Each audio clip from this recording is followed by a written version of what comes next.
Bonsoir et merci de nous rejoindre pour cette émission, un candidat, un programme, une émission voulue par le Conseil supérieur de la communication et la RTB. Notre candidat de ce soir rêve de ramener les idées du capitaine Thomas Sankara à la présidence du Faso. Jean-Baptiste Natama est un candidat indépendant et se dit investi de la sagesse, qui estime que aimer sa patrie, c'est l'exalter en se mettant à son service. Jean-Baptiste Natama rêve d'installer l'idéologie sankariste définitivement à Kossiam. Parviendra-t-il à le faire? La réponse le 29 novembre prochain. Mais pour ce soir, il doit convaincre de sa capacité à conduire le destin du Burkina vers de meilleurs lendemains et à proposer un projet de société à l'image de ce que son mentor, le capitaine Feu Thomas Sankara, avait prôné et même mieux.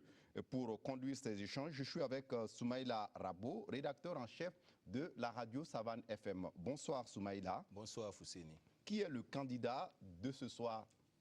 Monsieur le candidat Jean-Baptiste Natama, les Burkinabés vous ont surtout découvert quand vous êtes devenu en 2006 le secrétaire permanent du mécanisme africain d'évaluation par les pairs, le MAEP.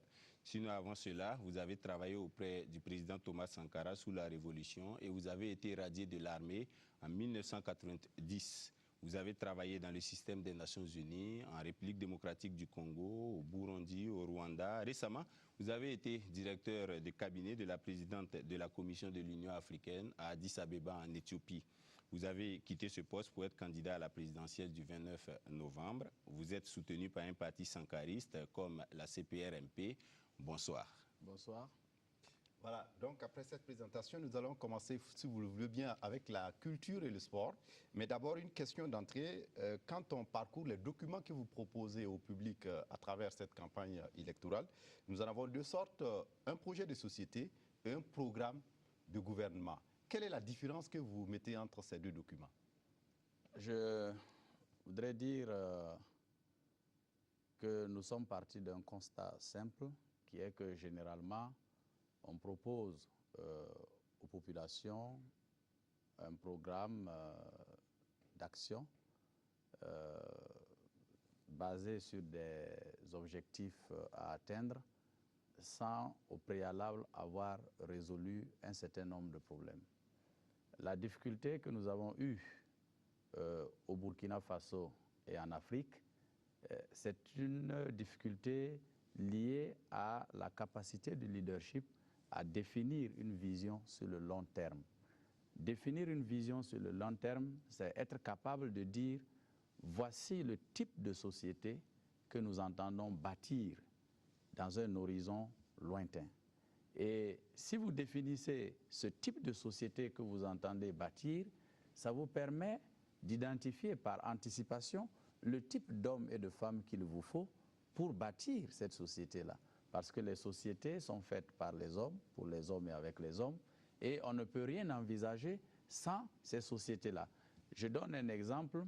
Si vous envisagez, par exemple, de créer une société qui jouit pleinement de sa souveraineté, vous devez inculquer à ce peuple un certain nombre de valeurs. Si vous voulez bâtir une société démocratique, vous devez travailler à faire émerger des valeurs de démocratie dans cette société. Parce que personne n'est démocrate. On apprend à être démocrate, donc on apprend des valeurs de la démocratie. Tant et si bien que les uns et les autres ont souvent tendance à dire « je vais réaliser ça, je vais réaliser ça », mais pour atteindre quoi comme objectif? Donc pour nous, il faut avoir une vision, et c'est cette vision que nous avons eue pour le Burkina Faso. Un Burkina Faso où les hommes et les femmes sont ancrés dans leurs valeurs culturelles séculaires, regardent l'avenir qu'ils interrogent avec confiance, une société de solidarité, une société où l'amour du prochain est une valeur sûre, une société où l'intégrité est replacée au cœur de toute l'action, une société où l'homme est au cœur de l'action, parce que pour nous, l'homme doit être l'alpha et l'oméga du développement. Du reste, ce que vous déclinez dans votre dernier ouvrage, Par-dessus la barre. Oui, par-dessus la barre haute, parce que nous estimons que les Africains ont péché par le fait qu'ils n'ont pas cherché à définir une pensée politique. La pensée politique, en ce sens que nous sommes une société, nous au Burkina Faso, mais au-delà du Burkina Faso, l'Afrique, Et nous avons tendance à aller sur des modèles qui ne sont pas forcément adaptés à nos réalités. Donc il faut partir de la réalité de l'Afrique, il faut partir de la réalité burkinabé pour définir une vision, parce que vous ne pouvez pas fixer des objectifs quantitatifs que vous entendez réaliser si votre population n'est pas en phase, si votre population n'est pas déterminée à aller dans ce sens-là. Si nous prenons le cas de certains maux que nous combattons, tels que la corruption. On va y arriver. Oui, je vais vous donner juste un exemple pour parler de ces questions de valeurs. C'est l'absence des valeurs d'intégrité, par exemple. Si vous voulez combattre sérieusement, vous devez inculquer ces valeurs à vos populations. Le sens de l'honneur, le sens de la dignité. Et c'est ça que nous voulons placer au cœur de notre action. Je vous prends au mot, monsieur le candidat Jean-Baptiste Natama. Vous parlez de valeurs, vous voulez donner un contenu culturel au développement. Est-ce que ça veut dire qu'il y a un développement à la burkinabé, à la malienne, un développement pour l'Afrique, un développement pour l'Occident? Certainement qu'il y a un développement à la burkinabé, puisque pour nous, le développement a un contenu culturel. Et quand on parle de la culture d'un pays, nous parlons donc d'une identité de ce pays-là. Nous parlons d'une spécificité de ce pays. La culture du Burkina Faso n'est pas la culture de la France, la culture du Burkina Faso n'est pas la culture des États-Unis. Et même quand vous prenez les États-Unis se sont imposés au monde sur quelle base? Se sont imposés au monde avec la culture. Quand nous parlons du American Way of Life, aujourd'hui, le monde, on parle de Coca-Cola, c'est une boisson américaine. Quand on parle des films américains, c'est toujours les États-Unis, c'est la culture. Quand on parle du pantalon jean, c'est la culture américaine. Donc ça veut dire que même les grands se sont basés sur leur culture pour se développer.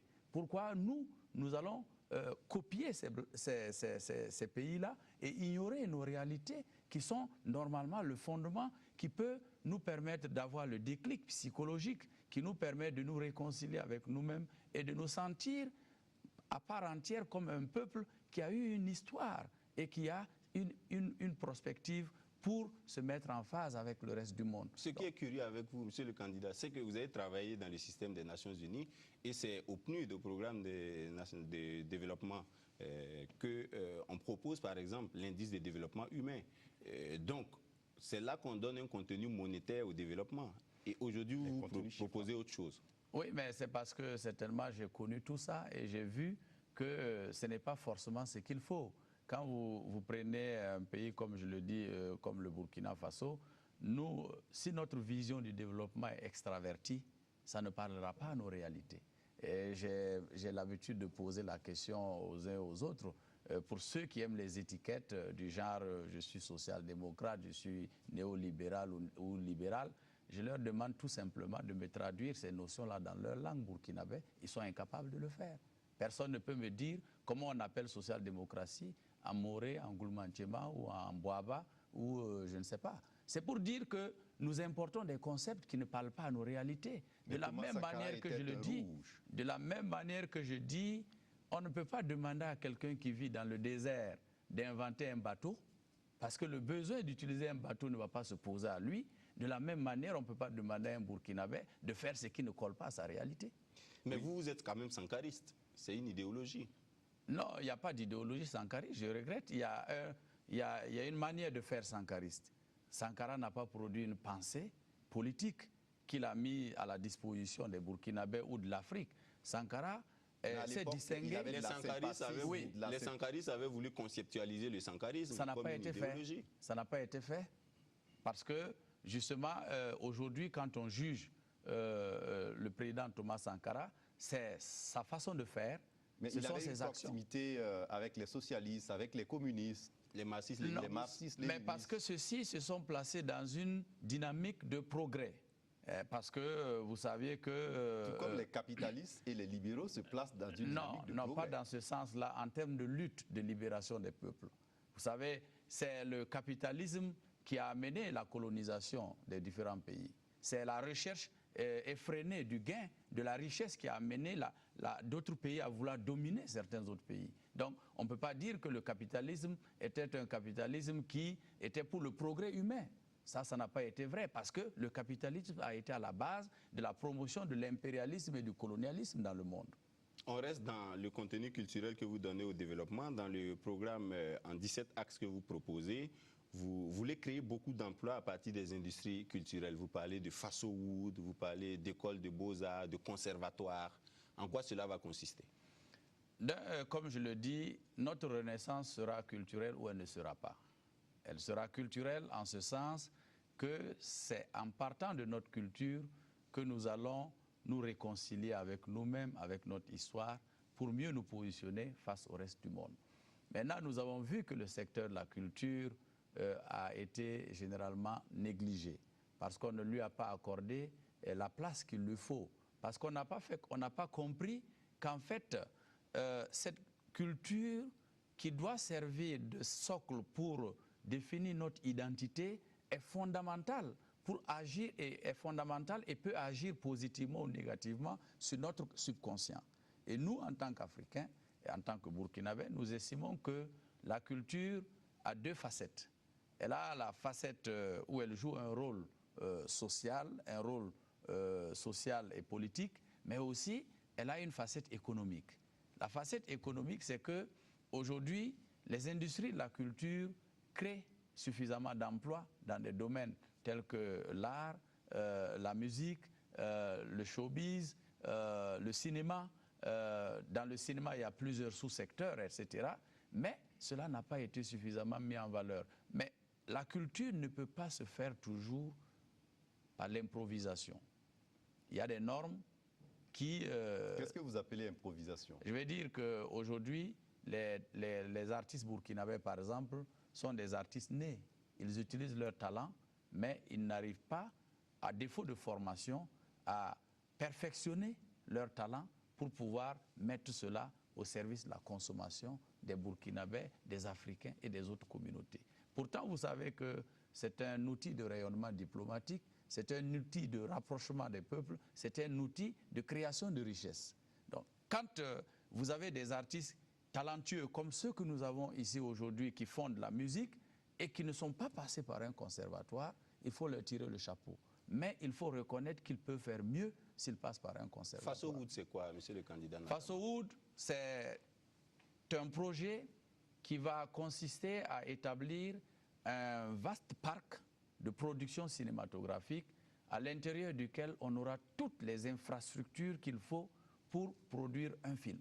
Après la génération Idrissa Ouedraogo, Gaston Kaboré, le cinéma burkinabé se cherche aujourd'hui. Oui, et justement... comment vous allez arriver? Mais justement parce qu'il n'y a pas eu le soutien que l'État devait accorder en mettant en place les infrastructures, en mettant en place la formation et en explorant le marché. Si nous prenons le cas de Nollywood, Nollywood au Nigeria, Nollywood au Nigeria crée 1 million d'emplois. Nollywood au Nigeria génère 800 millions de dollars de recettes par an. C'est de l'argent. Mais nous étions en avance sur les Nigériens en matière de cinéma. Pourquoi les Nigérians sont venus nous dépasser? Parce que tout simplement, les Nigérians ont mis en place les infrastructures. Les films que nous voyons à la télévision, on peut les produire en 1 ou 2 jours au Nigeria. Si vous prenez un réalisateur burkinabé, vous lui demandez de produire un film, il va prendre 3 mois, il va prendre 4 mois. Ça fait autant de charges qu'il ne peut pas minimiser les coûts et qui ne peut pas lui permettre de produire quelque chose de rentable. Alors qu'avec Faso-Wood, un cinéaste burkinabé ou un réalisateur peut produire un film en 48 heures et rapidement tirer bénéfice de ce film. Et dans votre programme de gouvernement également, toujours en matière de culture, vous proposez un opéra. Est-ce que ce n'est pas un luxe? Non, ce n'est pas un luxe. Disons que le Conservatoire national de musique avec un opéra va nous pousser, nous, à améliorer. Quand on place la barre à ce niveau-là, ça veut dire que nous allons non seulement faciliter la création de nos artistes musiciens, mais nous allons également travailler à promouvoir une recherche, un système de recherche qui va favoriser en fait la protection de notre culture, le développement de notre culture, parce que nous, Burkinabés, nous avons une culture, nous avons des connaissances, nous avons des savoirs, mais qui n'ont pas encore été valorisés. Et donc nous estimons qu'une telle infrastructure va permettre la valorisation et évidemment nous permettre aussi de nous situer dans le continuum en des États. 2007-2008, un certain nombre de partenaires avaient mis en place ce qu'on appelait l'Opéra du Sahel, avec la contribution de la Suède. Mais c'est un projet qui a connu des fortunes diverses, parce que tout simplement, on n'a pas anticipé sur un certain nombre d'aspects concernant... Oui, le premier aspect sur lequel on n'a pas anticipé, c'est d'abord la question des ressources humaines. C'est pourquoi nous disons qu'il faut un conservatoire national. Le conservatoire va être un centre de formation qui va progressivement former les Burkinabés à ce corps de métier. Et si vous créez un opéra du Sahel sans former des ressources humaines capables de faire fonctionner cela et de se positionner sur le marché mondial, vous perdez votre temps. Monsieur le candidat, il faut dire aux téléspectateurs, aux Burkinabés que vous proposez en matière de sport, d'encourager le sport de masse et le sport d'élite, et que vous proposez de construire 2 grands stades en dehors des villes de Ouagadougou et de Bobo-Dioulasso. Oui. Comment cela est possible, surtout que les gens ne vont pas au stade, surtout qu'on leur demande de payer pour voir un match? Mais d'abord, nous disons effectivement que nous allons promouvoir le sport de masse et le sport d'élite. Le sport de masse est nécessaire parce que nous avons, en matière de santé, nous avons une approche plutôt préventive que curative. Et vous savez qu'il y a un lien entre le sport et la santé. Beaucoup de pathologies auxquelles les Burkinabés font face aujourd'hui sont des pathologies liées au manque de sport.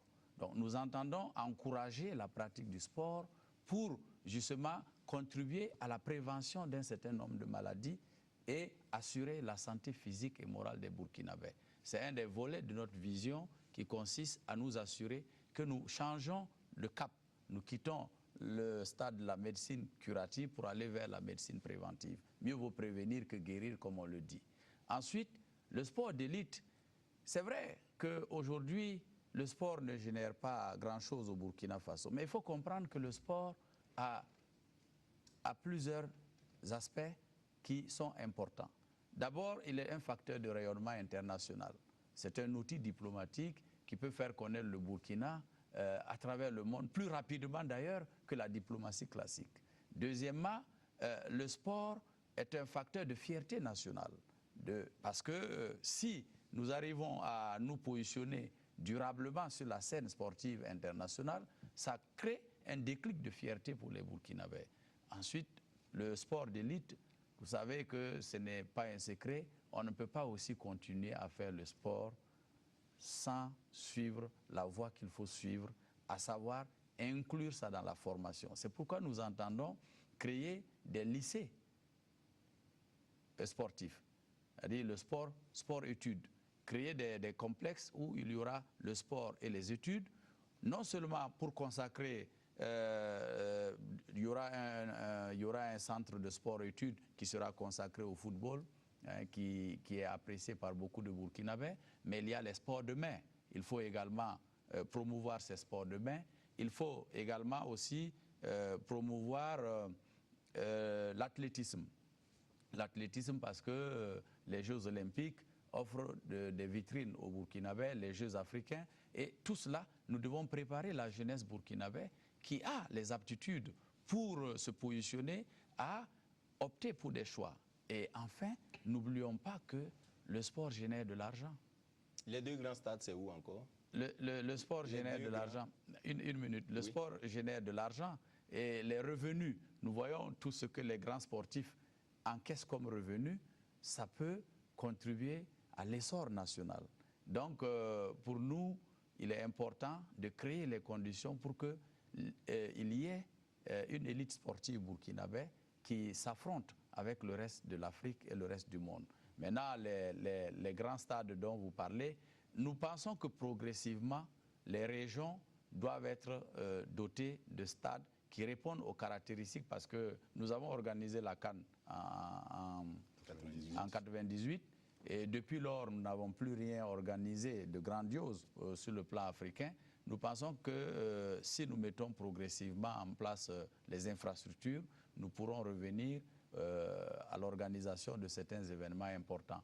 Et je pense que les régions qui sont encore dépourvues d'infrastructures de qualité pourront se positionner pour recevoir ou accueillir les 2 stades que nous envisageons. Nous n'avons pas décidé d'autorité où nous voulons installer ces 2 stades, mais si les régions qui sont actuellement en difficulté en matière d'infrastructures sportives se positionnent, nous allons le faire. Mais il n'y a pas que ça, nous allons réaliser des piscines olympiques dans certaines villes pour justement développer la pratique de la natation, etc. Oui, donc, on va aborder à présent, si vous le permettez, l'investissement dans le capital humain. Oui. Et vous comptez mettre toutes vos forces dans votre programme d'investissement dans le capital humain.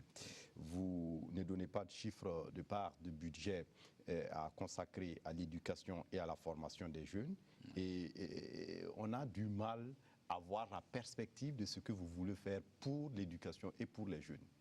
Non, il faut comprendre que nous partons d'un constat simple, c'est que la situation actuelle du Burkina Faso est liée à un sérieux déficit en matière de promotion du capital humain. Cette absence de promotion du capital humain nous pose problème parce que les Burkinabés ne sont pas suffisamment instruits. Et tant qu'un individu n'est pas instruit, il ne peut pas exploser son potentiel.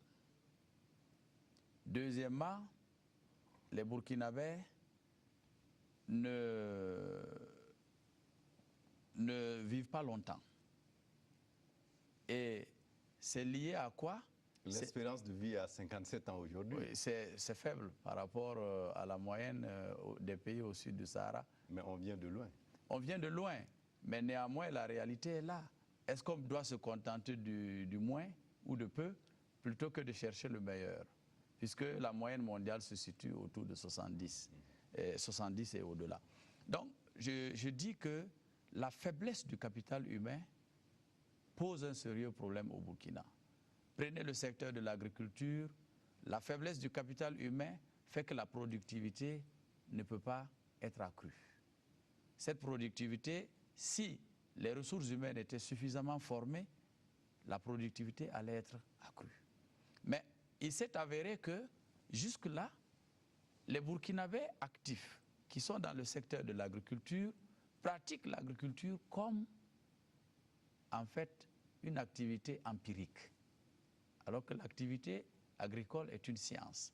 Il faut combiner plusieurs connaissances. Et pour nous qui voulons édifier une société de savoir, de savoir-faire et de savoir-être, l'éducation est placée au cœur de notre action. Vous dites que nous... La question des jeunes. La question des jeunes. Nous disons d'abord qu'il faut capaciter les jeunes. Il faut les former. Il faut les éduquer. Et cette formation, il faut prendre à 2 niveaux. L'enseignement général qui permettra aux Burkinabés d'acquérir le savoir, mais l'enseignement ou la formation professionnelle qui permettra aux Burkinabés d'acquérir la formation professionnelle. Les corps de métier sont généralement divisés en 2 niveaux. Il y a le niveau opérationnel, si je peux me permettre ainsi, où ce sont des ouvriers qualifiés que l'on cherche ou des agents qualifiés que l'on cherche, et il y a le niveau supérieur qui est que c'est la conception que l'on fait. Si vous prenez notre système aujourd'hui, nous avons suffisamment de Burkinabés formés au niveau du supérieur, mais au niveau intermédiaire, il n'y a rien. Donc, nous sommes confrontés à une situation où il y a une majorité de Burkinabés qui n'est pas formée, qui n'est pas éduquée, et une minorité de Burkinabés formés. La jonction des deux ne peut pas faire grand-chose. Il faut justement progressivement réduire la masse de Burkinabés non formés, non qualifiés, pour espérer transformer progressivement notre société. Nous ne donnons pas de chiffres pour la bonne et simple raison que c'est un travail colossal de longue haleine, parce que si nous prenons le secteur, la part des actifs qu'il y a dans le secteur agricole par exemple, ou dans le secteur primaire globalement, agriculture, élevage, artisanat, ils représentent 80% de notre population. Mais aucun d'eux n'a reçu une formation. En termes clairs, ils ne peuvent même pas se prévaloir d'être des chômeurs s'ils n'ont pas d'emploi rémunéré. Ça veut dire quoi? Ils exercent une activité dans l'agriculture pour laquelle ils ne sont pas qualifiés, pour laquelle ils n'ont pas un diplôme, pour laquelle ils n'ont pas un certificat. C'est pourquoi nous disons qu'au-delà de la formation générale que nous voulons donner aux Burkinabés, nous allons mettre en place les centres de formation professionnelle dans les différentes provinces pour étendre cela progressivement à toutes les communes afin d'offrir des opportunités aux Burkinabés de se former. Quand quelqu'un est dans l'agriculture, nous allons lui permettre d'obtenir un certificat d'aptitude professionnelle d'agriculteur. Mais ça n'explique pas pourquoi vous n'avez pas de chiffres. Non, nous ne donnons pas le chiffre parce que ça ne sert à rien de donner ces chiffres-là. Étant entendu que nous connaissons la réalité des choses, ils sont tous non formés. Si nous disons aujourd'hui que nous allons former les 8 millions ou les 12 millions d'actifs dans l'agriculture, ça serait de la démagogie. Nous posons les fondements. Non, on peut évaluer ce que ça vaut que de former un paysan pour qu'il devienne qualifié.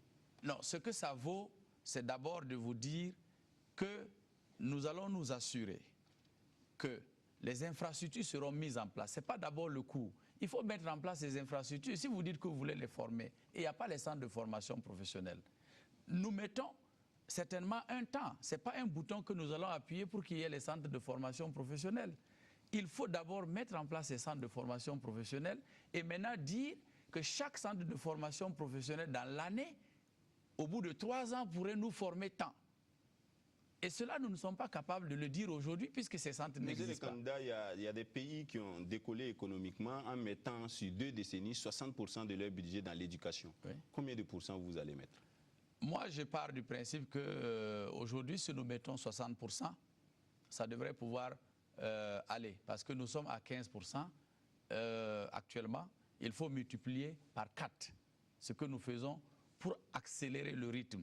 Mais s'il faut aller même jusqu'à 100%, je vais le faire. Mais il ne restera rien pour payer les fonctionnaires. Il ne restera rien pour payer les fonctionnaires. C'est une façon de parler. C'est pour vous dire que nous pensons qu'il faut réellement accorder une place de choix à cette question de l'éducation.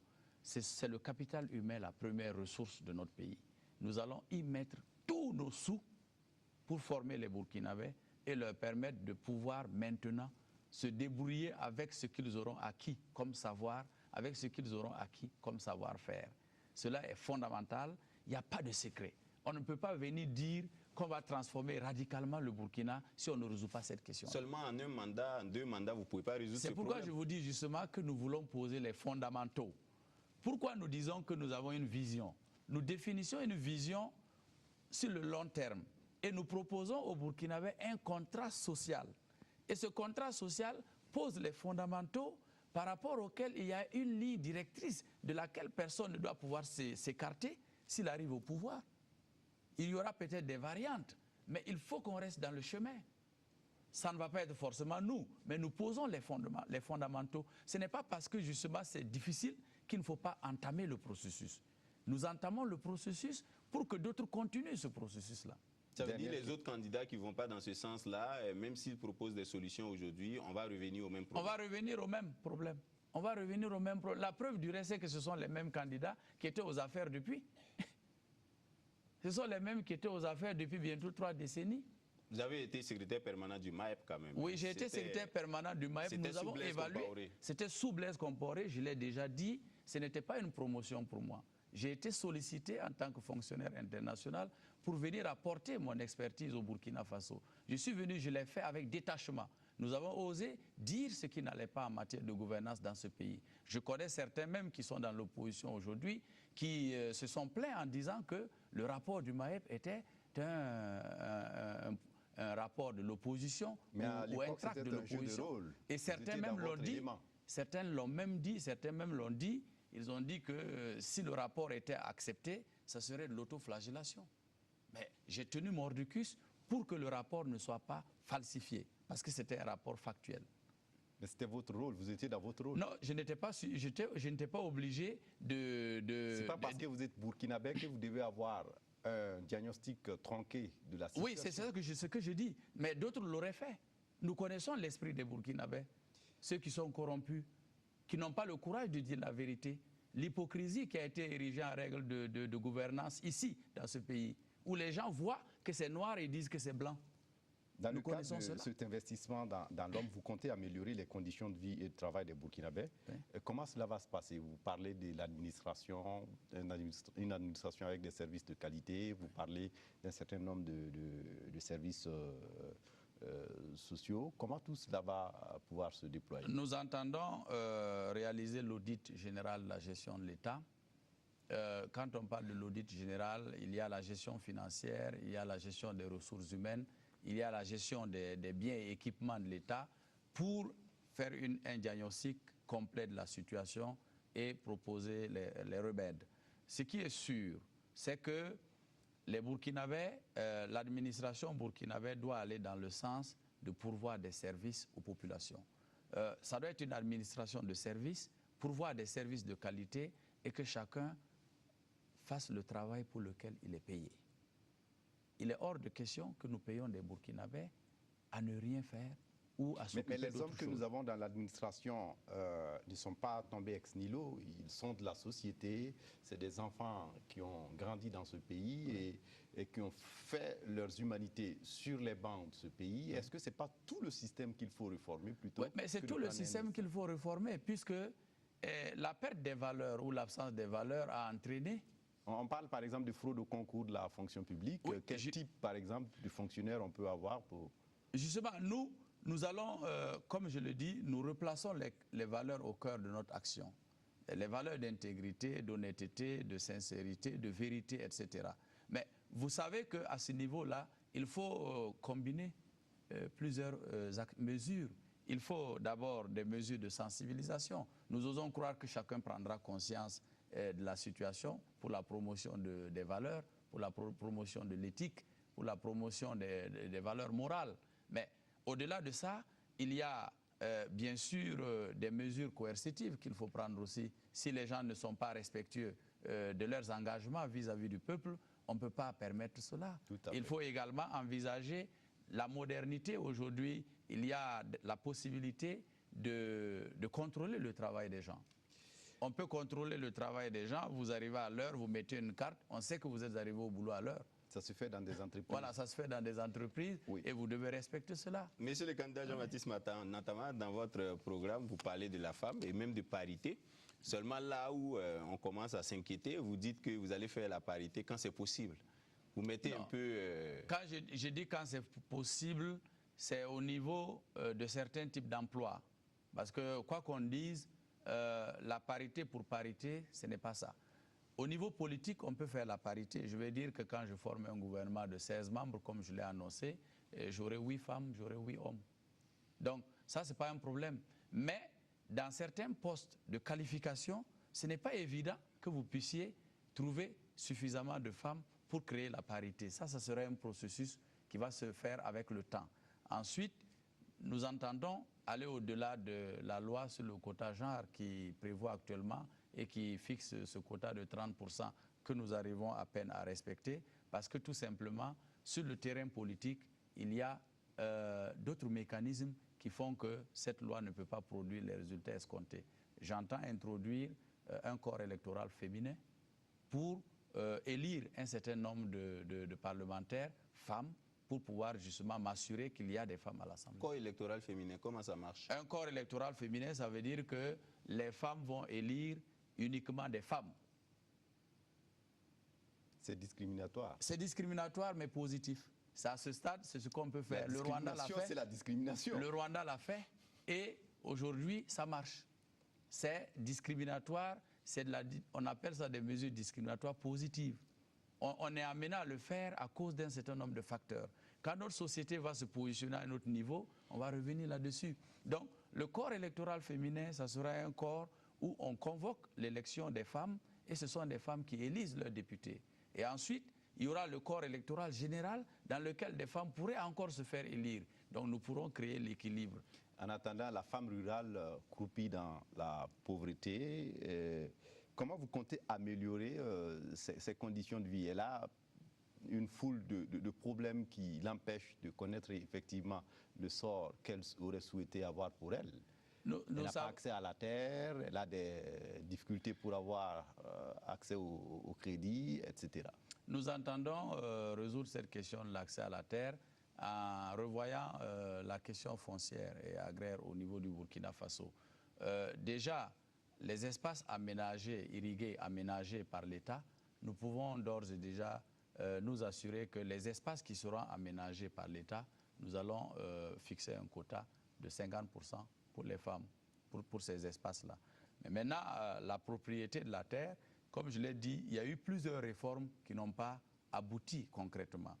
Nous estimons que une fois aux affaires, nous allons engager un dialogue. Le problème est culturel. Le problème est culturel, mais il faut dialoguer. Il faut dialoguer avec les autorités coutumières, traditionnelles et religieuses pour résoudre ce problème-là. Si nous ne résolvons pas le problème, dans tous les cas, avant,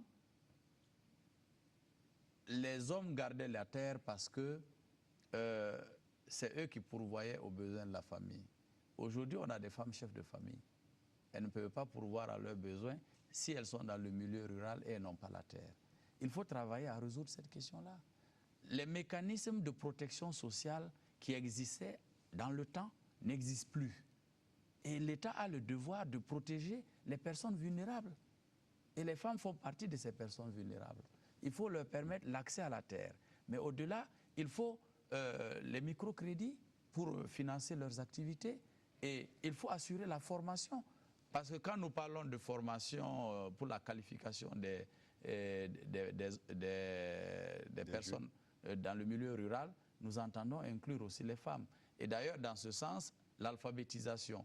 Nous avons dit que notre approche de l'alphabétisation va changer. Il ne s'agit plus de dire aux Burkinabés, venez vous alphabétiser dans vos langues.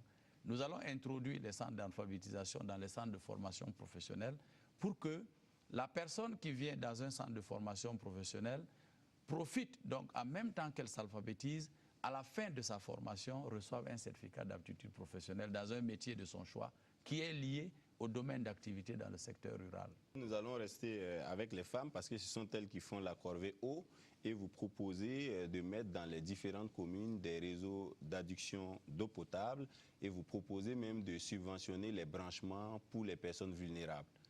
De quel réseau d'adduction d'eau potable vous parlez? C'est-à-dire qu'au niveau des communes dans le pays, nous mettons en place des réseaux d'adduction. Nous avons prévu de mettre en place des réseaux d'adduction en eau potable pour pouvoir assurer une distribution à l'intérieur de ces communes. Mais vous savez que le transport de l'eau coûte cher. C'est-à-dire qu'il faut réaliser des canalisations, des tuyauteries pour transporter l'eau. Ça devient difficile. Ce qu'il y a à faire dans les zones rurales, je veux dire dans les villages, c'est de doter les villages de forages et de bonnes fontaines à certains niveaux. La réforme de l'eau de 2000 l'avait déjà prévu. Mais elle ne l'a pas fait, puisque le taux de couverture en zone rurale reste encore autour de 60%. Il y a une guerre des chiffres à ce niveau. Bon, il y a une guerre des chiffres parce qu'il y a un décalage entre le milieu urbain et le milieu rural. Mais quand nous parlons du milieu urbain, on oublie même les zones périurbaines. Quand vous prenez Ouagadougou, le réseau d'adduction d'eau est valable dans les zones communément appelées les zones loties. Les zones non loties, il n'y a pas d'adduction d'eau. Aujourd'hui, ça existe. Voilà, bon. Avec l'ONEA et puis un certain nombre de partenaires. Donc, nous sommes en train de dire... Vous allez à Bissigui, qui est un quartier périphérique. Nous sommes en train de dire... Mais nous y sommes allés, les populations pleurnichaient encore qu'elles n'avaient pas d'eau. Oui, il y a des problèmes. Il y a des points. À Ouagadougou, actuellement, et jusqu'en 2017, ça va être le cas. Et donc, nous estimons qu'il faut accroître l'accès à l'eau. Mais c'est la maîtrise de l'eau aussi qu'il faut envisager. Et nous disons qu'il faut mettre en place un système de collecte des eaux de pluie et des eaux usées.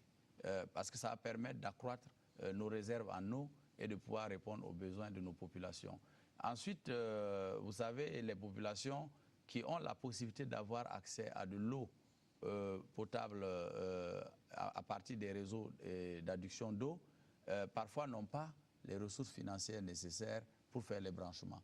Nous entendons avec l'ONEA créer des mécanismes de subvention pour faciliter au moins l'accès à ces personnes vulnérables, pour que ces personnes vulnérables puissent avoir l'eau. Mais au-delà, il faut tenir compte aussi que l'eau est indispensable pour l'activité économique de l'individu. Donc il faut travailler à créer les réservoirs d'eau, les retenues d'eau, pour que l'activité économique, notamment en matière d'élevage, puisse se poursuivre, mais aussi en matière d'agriculture et d'industrialisation. Vous rêvez de faire revenir les journées de salubrité comme au temps de la Révolution? Oui, c'est normal. Parce les que opérations Mana-Mana, vous êtes nostalgique? Je ne suis pas nostalgique, mais j'aime mon peuple et je pense que mon peuple a droit à la santé. Et je sais que l'hygiène a une part importante dans la préservation de la santé de la population. Il faut éduquer les populations à prendre en charge leur santé. Et pour cela, la journée nationale de salubrité est une journée qui va amener les Burkinabés à fraterniser même à travers des travaux d'intérêt commun pour nettoyer leur quartier et progressivement prendre en charge leurs responsabilités en tant que collectivité. Mais au-delà de la journée nationale de salubrité, nous entendons mettre en place un comité d'hygiène dans chaque village. Parce que nous savons aussi que l'hygiène joue un rôle dans la prévention des maladies. Et ces comités d'hygiène vont éduquer, sensibiliser, organiser les populations pour préserver l'hygiène individuelle et collective dans les différentes communautés. Si quelqu'un ne veut pas participer à la journée de salubrité publique, qu'est-ce qu'on fait? Sanctionner? Il ne peut pas refuser de nettoyer chez lui, devant sa porte. Au moins qu'il nettoie devant sa porte. C'est un minimum. À un moment donné, on va sanctionner les gens. Personne n'aura le droit de faire courir des risques aux autres à cause de son inconscience ou de son irresponsabilité. Vous dites en matière d'éducation que vous allez rendre gratuite l'école de 6 ans à 16 ans et vous ne parlez pas des écoles privées. Gratuite et obligatoire. Donc, il faut dire, les écoles privées accompagnent ce qui existe déjà en matière d'école publique. Nous savons que l'école publique même a été dévalorisée en faveur de l'école privée. Nous entendons revaloriser l'école publique pour ne plus en faire un dépotoir, comme on a, entre guillemets, je le dis, je mesure mes mots, pour ne plus en faire un dépotoir parce qu'on a l'impression que c'est destiné à former du n'importe quoi, entre guillemets. Mais nous disons que l'école privée accompagne. Il y a des écoles privées, il y a des écoles privées confessionnelles. Et tout cela contribue à accompagner l'effort pour mettre en place les infrastructures d'éducation des Burkinabés, pour accroître l'offre d'éducation des Burkinabés. Donc nous entendons les encourager à mettre leurs écoles à niveau et nous serons prêts à les accompagner aussi dans la formation de leurs enseignants, puisque nous entendons définir une école burkinabé. Ça aussi, c'est un facteur important quand on parle de la culture. Aujourd'hui, l'école au Burkina Faso est l'école héritée du colonialisme. Ce ne sont pas des mots. L'école forme l'élève ou le citoyen et l'isole même de sa culture. L'école est un facteur d'acculturation et d'inculturation aujourd'hui au Burkina Faso parce que tout simplement, il n'y a pas un lien entre notre culture et l'école. Et nous estimons que notre école doit être une école qui favorise la promotion de notre culture. Je vais vous donner un exemple. J'imagine une école où, dans le village, le guérisseur du village peut avoir une plage horaire pour venir enseigner aux élèves sa science qu'il pratique, aller leur montrer des plantes et les vertus de ces plantes-là, ce qui peut préparer ces élèves à pouvoir faire des recherches plus tard quand ils seront à un niveau supérieur. Il y a le domaine de la culture, que le griot du village ou le banaphoniste du village viennent pouvoir donner quelques leçons ou quelques notions aux élèves, de manière à ce que quand l'élève quitte l'école, il reste encore proche de son environnement. Et c'est ça qui va nous permettre de développer notre culture, mais sur le long terme, comme je le dis. Et pour l'université, vous dites que vous allez organiser des forats, vous allez organiser des rencontres pour discuter de la question chaude du LMD, mais vous ne dites pas si vous allez en sortir ou vous y restez. Non, on ne peut pas en sortir. J'ai dit que nous sommes obligés d'y rester puisque nous avons des engagements. Il y a une directive de l'UEMOA qui prône l'harmonisation. Le monde évolue vers cela. Nous ne pouvons pas ne pas y rester. Mais seulement, nous avons placé la charrue avant les bœufs et il faut corriger les problèmes en amont avant de pouvoir opérationnaliser ça. C'est pourquoi il faut un dialogue pour qu'on se comprenne sur ce qu'il y a lieu de faire pour organiser cela efficacement. Maintenant, je dirais qu'au niveau du supérieur, j'ai insisté sur la revalorisation de la fonction enseignante, l'amélioration des conditions de travail et d'études des étudiants, y compris des œuvres universitaires, mais aussi et surtout la revalorisation de la rémunération des enseignants au niveau universitaire, parce que, quoi qu'on dise aujourd'hui, ils reçoivent très peu et ne sont pas motivés. En matière de santé, on voit le candidat Jean-Baptiste Natama revenir à des méthodes de la révolution, vaccination commando, et vous promotez aussi l'assurance maladie universelle et surtout de former 500 médecins généralistes par an, 400 spécialistes. Comment cela est possible? Ça demande beaucoup. Ça ne demande pas beaucoup. Aujourd'hui, notre faculté de médecine peut former autant, peut former les 500 médecins par an si nous le voulons. Et vous savez qu'aujourd'hui, pour résoudre durablement la question de la santé, il faut résoudre la question des ressources humaines en quantité et en qualité. Aujourd'hui, au Burkina Faso, pour voir un spécialiste dans certaines pathologies, vous êtes obligé de prendre un rendez-vous sur un trimestre. Ce n'est pas acceptable. Il y a des provinces ou des régions entières où il n'y a même pas un spécialiste. Aujourd'hui, il faut corriger cela. Et nous avons une idée de la formation d'un spécialiste par an. La formation tourne autour de 7,5 millions. Et nous pensons qu'on peut former. Il y a 20 spécialités en général. Globalement, on estime à 20 spécialités. Et les 20 spécialités, nous pouvons former 20 au moins par an. 20 par spécialité, ça ferait 400 spécialistes que nous allons former. À ce prix-là, je pense que c'est supportable, puisque de toute façon, en le faisant, nous investissons pour le futur. D'accord. Avant qu'Irabo n'entame l'économie, juste une question sur le logement. Vous dites en matière de logement, vous parlez de 20 000 logements par an. Et dans des villes vertes que vous allez créer, avec 30% des espaces verts, on le sait, les espaces verts de Ouagadougou se cherchent, en fait, on n'en trouve pas. Et sur ce plan, vous rejoignez les écologistes apparemment. Oui, non, parce qu'aujourd'hui, nous ne devons pas construire des villes en détruisant notre environnement. Parce que l'environnement compte aussi. Et nous avons la chance d'être de nouveaux pays ou de jeunes pays qui sont en pleine construction. Les pays qui sont anciens, avec des villes anciennes, et qui n'ont pas pu préserver leur environnement, cherchent aujourd'hui à planter des arbres pour recréer l'environnement.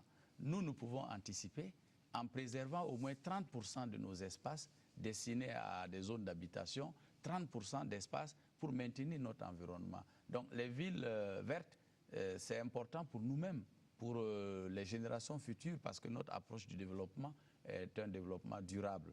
Il ne faut pas créer des problèmes pour laisser ces problèmes-là aux générations futures. Donc pour nous, à Ouagadougou, les espaces verts qui ont été abandonnés, enfin qui ont été du moins détournés par des responsables, seront récupérés.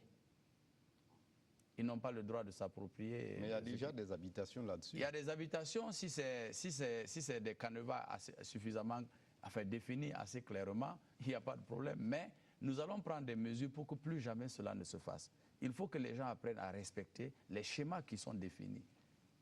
On a défini des schémas pour une ville. Vous ne pouvez pas venir transformer ces schémas-là parce que vous êtes anarchiste, parce que vous êtes irresponsable, parce que vous êtes inconscient. Le bien public, il faut le respecter. D'accord. Nous allons parler d'économie, monsieur le candidat Natama.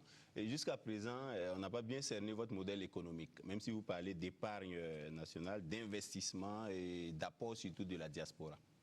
Le modèle économique, c'est un modèle burkinabé. Nous avons une vision, en tout cas, du développement, une vision endogène. Pour nous, notre approche est endogène. Nous voulons d'abord compter sur nos propres forces et nous n'allons pas nous mettre dans un schéma où nous allons sur les modèles qui rencontrent des difficultés aujourd'hui. Je vais dire le tout libéral. Le tout libéral, ça pose problème aujourd'hui parce que nous sommes des pays faibles. Nous avons besoin d'allier plusieurs choses à la fois. Que l'État joue son rôle, c'est-à-dire un mieux d'État plutôt qu'un moins d'État. Que l'État soit celui qui joue le rôle stratégique d'orientation de l'économie. Ça, c'est la première des choses. Donc, un mieux d'État au lieu d'un moins d'État. Ensuite, il faut promouvoir des partenariats. Cela veut dire quoi? Que c'est l'État qui va poser les bases des infrastructures, des investissements? Oui, par exemple, les infrastructures aujourd'hui, si l'État ne joue pas ce rôle, ça ne permettra pas le développement économique.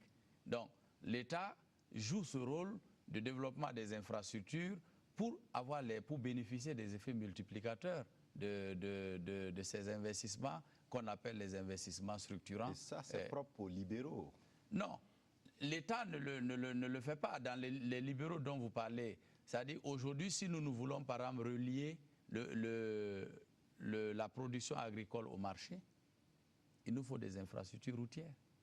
Si nous voulons accroître la production agricole, il nous faut des infrastructures de retenue d'eau, des infrastructures d'irrigation. Tout cela, ça rentre dans le paquet des infrastructures. Si nous ne créons pas ces conditions, nous ne pouvons pas. Mais au-delà, comme je le dis, il faut un partenariat public-privé, créer les conditions pour que le privé accompagne l'État, mais en respectant ses responsabilités économiques, sociales et ses responsabilités économiques et sociales et environnementales. Donc les trois responsabilités doivent être respectées par les entreprises privées. Ensuite, il faut travailler vers la promotion d'un actionnariat populaire. C'est-à-dire qu'il y a des choses que nous allons, des actions que nous allons mener, mais avec la participation des Burkinabés. Pas une participation forcément physique, mais par les paris. C'est-à-dire qu'en économie, il y a deux facteurs. Vous épargnez pour soutenir l'investissement ou vous consommez pour soutenir l'activité économique. Donc, nous, dans la phase actuelle, nous estimons qu'il faut épargner pour investir, soutenir l'investissement de manière à créer les conditions pour un meilleur développement de notre pays. Vous parlez d'une banque agricole, alors qu'aujourd'hui les spécialistes disent que des banques spécialisées comme ça ne sont pas rentables parce qu'il y a un certain nombre de critères pour donner les crédits à ceux qui le demandent. Et comment vous comptez faire fonctionner cette banque agricole alors que les spécialistes proposent des fonds où l'État donne vraiment sans garantie? Non, l'État ne pourra pas donner sans garantie. Dans notre approche, nous allons dans un premier temps, évidemment, subventionner l'agriculture. Donc ça, c'est ce qu'on dit donner sans garantie. Nous allons subventionner l'agriculture. Personne ne peut nous empêcher de subventionner. L'engrais sera gratuit pour... Même les équipements, nous allons travailler à subventionner les équipements en agriculture en mettant en place les espaces aménagés, comme je vous l'ai dit. L'irrigation, ça a un coût. Nous allons le faire. Donc c'est une façon de subventionner l'agriculture. Si nous parlons d'équipements pour la modernisation de l'agriculture, il faut travailler à cela. Même si nous décidons de détaxer certains types d'équipements, c'est toujours une façon de subventionner. Nous ne pouvons pas laisser l'agriculture à elle-même. Ça, c'est la première des choses. Maintenant, comme je le dis, si nous prenons le cas de la banque, ça serait une banque dans laquelle les agriculteurs eux-mêmes peuvent être actionnaires. Ils seront actionnaires, ça ne sera pas une banque commerciale.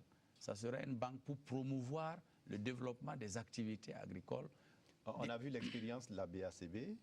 Oui, mais on a vu l'expérience aussi de la Sofitex qui finance des activités agricoles, qui fait de la banque sans le faire savoir, parce que par ce mécanisme-là, un paysan peut directement recevoir des intrants ou des équipements que la banque finance et qu'il il rembourse progressivement avec des mécanismes flexibles plutôt que les banques commerciales dans lesquelles nous sommes aujourd'hui et qui exigent beaucoup.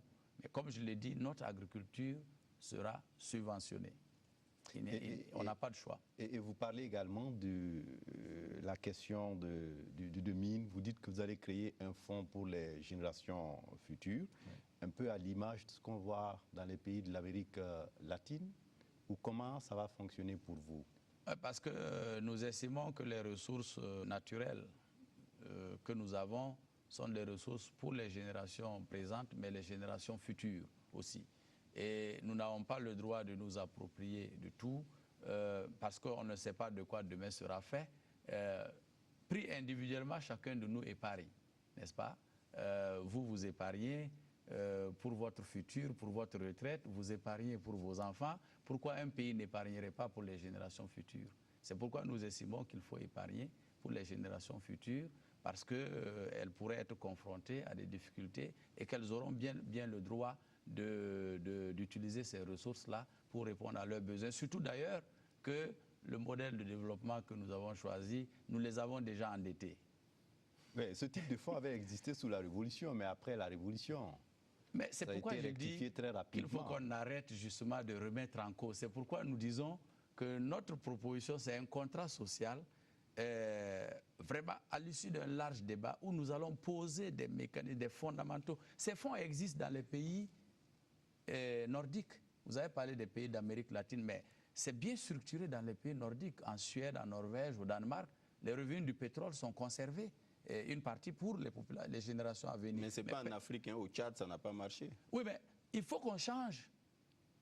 Ces Norvégiens, ces Suédois, ces Latino-Américains ne sont pas plus responsables que nous devons assumer aussi nos responsabilités. Monsieur le candidat Jean-Baptiste Natama, vous faites un lien entre sécurité et diplomatie dans votre programme. Ça peut se faire. Maintenant, là où vraiment c'est curieux, vous dites que vous allez supprimer les visas pour les Africains qui veulent venir au Burkina. Oui, parce que l'Afrique, c'est l'Afrique. Nous sommes des panafricanistes. Nous estimons que pour montrer notre volonté de promouvoir le panafricanisme, qui est, parce que l'ultime dans notre constitution d'ailleurs, il est dit que le Burkina est prêt à abandonner une partie ou toute sa souveraineté au profit d'un ensemble beaucoup plus intégré. Mais il faut qu'il y ait la réciprocité. Si les autres pays ne font si pas nous le faisons, vous allez voir que d'autres pays vont faire, la plupart des pays vont faire la réciprocité. C'est un jeu diplomatique, vous ouvrez et vous attendez, vous allez voir. Dans les négociations, ils vont finir par appliquer la réciprocité. Nous sommes pratiquement à la fin de notre émission. Monsieur Jean-Baptiste Natama, vous avez refusé de prendre la subvention de l'État accordée aux candidats, 25 millions de francs CFA. On ne comprend pas pourquoi. Est-ce que c'est du bluff ou c'est un réalisme? Ce n'est pas du bluff, c'est la vérité. Et nous avons refusé de prendre cet argent parce que nous estimons que notre culture politique ne nous permet pas cela. Nous estimons que la politique, ce n'est pas de l'argent, ce n'est pas une question d'argent, c'est un sacerdoce, c'est un don de soi. Et si l'individu s'engage à faire quelque chose pour sa communauté, il s'engage bénévolement à faire ce travail-là, à lutter pour amener la société à évoluer. Mais si nous commençons à dépenser de l'argent alors qu'il y a des besoins encore vitaux qui ne sont pas satisfaits au niveau des populations, je pense que c'est une forme de gabégie, c'est une forme de gaspillage que nous pouvons éviter. Pour terminer, est-ce que vous avez pensé à un second tour?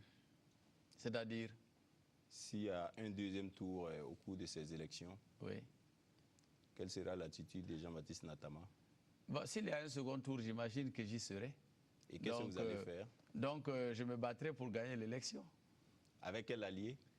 Mais ce sont les alliés qui viendront. Moi, je ne peux pas anticiper pour savoir qui ne sera pas. Moi, je sais que j'y serai s'il y a un second tour. À défaut de gagner l'élection au premier tour, s'il y a un second tour, j'y serai.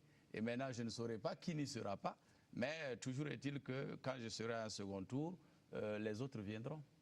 Merci à vous, Jean-Baptiste Natama, d'être venu répondre à nos questions. Je rappelle que vous êtes candidat indépendant à l'élection présidentielle du 29 novembre 2015 au Burkina et vous étiez à l'émission Un candidat, un programme.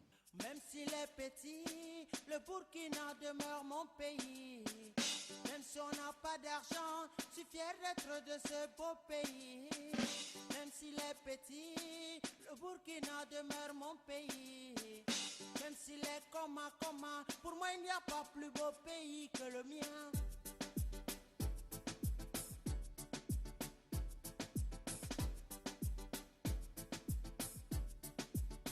Mon pote, Burkina Faso,